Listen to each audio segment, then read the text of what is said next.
ఎందుకు ఈరోజు మీరు ఇక్కడ ఆందోళన చేయాల్సిన పరిస్థితి వచ్చింది? మహాత్మా గాంధీ పేరు ఉంటే తప్పేంటి?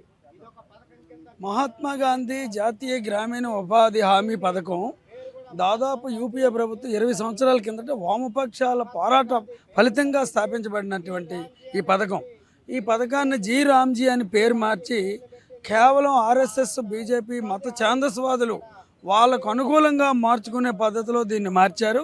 ఇది పూర్తిగా గ్రామీణ ఉపాధి హామీ పథకాన్ని నీరుగార్చే పథకంగా దేశ ప్రజలందరూ నిరసన వ్యక్తం చేస్తున్నారు. అసలు మహాత్మా గాంధీ అంటే మీకు ఎందుకు అంత ద్వేషం? మహాత్మా గాంధీ ఈ దేశానికి శాంతియుతంగా స్వాతంత్ర సమర పోరాటం సాధించి విజయం సాధించినటువంటి మహానుభావుడు. ఆ మహానుభావుడి పేరును మీరు సహించలేకపోతున్నారంటే ఇంతకన్నా భారతదేశ ప్రజల్ని ఇంకొకటి అవమానపరిచినట్లు అవుతుంది. ఇది చాలా హేయమైన చర్య. దీన్ని యథాతథంగా ఉంచాలని ఈరోజు మేము వామపక్ష పార్టీలు దేశవ్యాప్తంగా నిరసన వ్యక్తం చేస్తున్నాం. వామపక్ష పార్టీలే కాదు, దేశ ప్రజలందరూ దీన్ని నిరసిస్తున్నారు, గర్హిస్తున్నారు, ఖండిస్తున్నారు. ఎట్టి పరిస్థితుల్లోనైనా మహాత్మా గాంధీ జాతీయ ఉపాధి హామీ పథకం పేరు అలాగే ఉండాలని, దీనివల్ల రాష్ట్రాల మీద సంవత్సరానికి 4,000 కోట్లు భారం పడుతుంది.